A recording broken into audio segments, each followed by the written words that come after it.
lead to greater unemployment. I call the honourable member Denise Roach. Tēnā koe. Tēnā koe. Tēnā koutou ki te whare. The Green Party will be supporting this bill. $15 minimum wage is actually our policy. It's our stated policy. And our policy also includes attaching the minimum wage to the average wage so that it's 66% of the average wage. The first minimum wage was introduced at in around about 1945, and at that time it was about 80% of the average wage.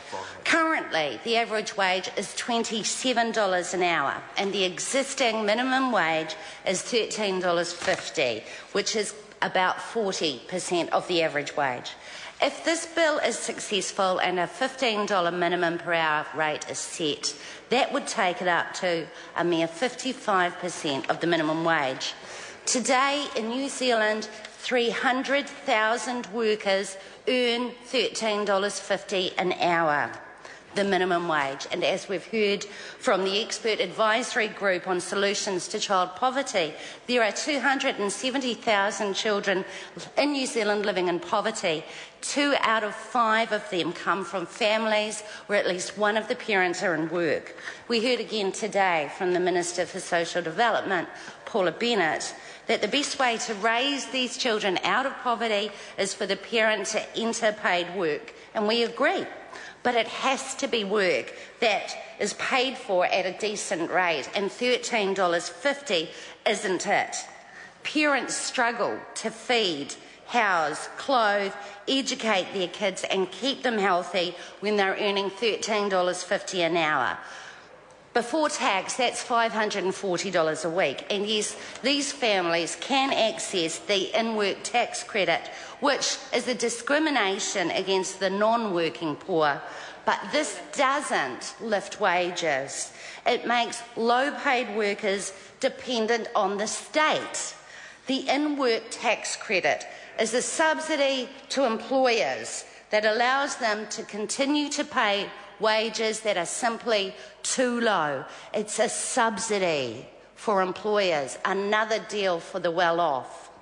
We've heard that increasing the minimum wage to $15 is hard on employers, that they can't afford it. Well, we heard that argument in the 1970s when equal pay was introduced, and guess what? The world didn't come to a halt. We heard it again when paid parental leave was introduced in the last decade, and again, the economy didn't crash to a halt.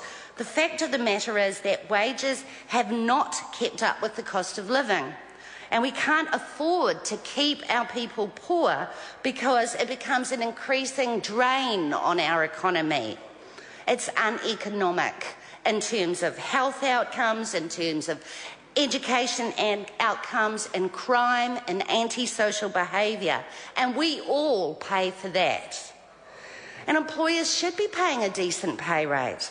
Over the last decade, productivity, the rate that workers are working in New Zealand and what they're producing and how much the employers are gaining from them has increased dramatically. But the wages have not increased at the same level. We're working harder than ever, but we're not being rewarded. We've not kept up with the cost of living. In the Dominion Post today, they're predicting price increases linked to the drought in the US, which has an impact on the wheat crops, which means that in the coming months and years, the bread prices will be skyrocketing. This bill is very modest. The call for an increase in a minimum wage is really very timely because tomorrow the Service and Food Workers Union, along with faith-based organisations and community organisations, are launching the Living Wage campaign. They'll be calling on employers to commit to paying workers a minimum of a living wage, basically. And we don't know what that is, but in the National Business Review last week, they suggested that a living wage was something like $17.70 an hour. We know that on the minimum wage as it is at the moment, workers are working... The member's time has expired. Oh, good. Oh, thank you. We will be supporting this bill. So I'm sorry to interrupt the honourable member, but the time has come for me to leave the chair. This debate is interrupted and set down for resumption next sitting day. The House is suspended, and I will resume the chair at 9 a.m. tomorrow for the extended sitting. Haere rā, kakati anō, po Mārie, good night.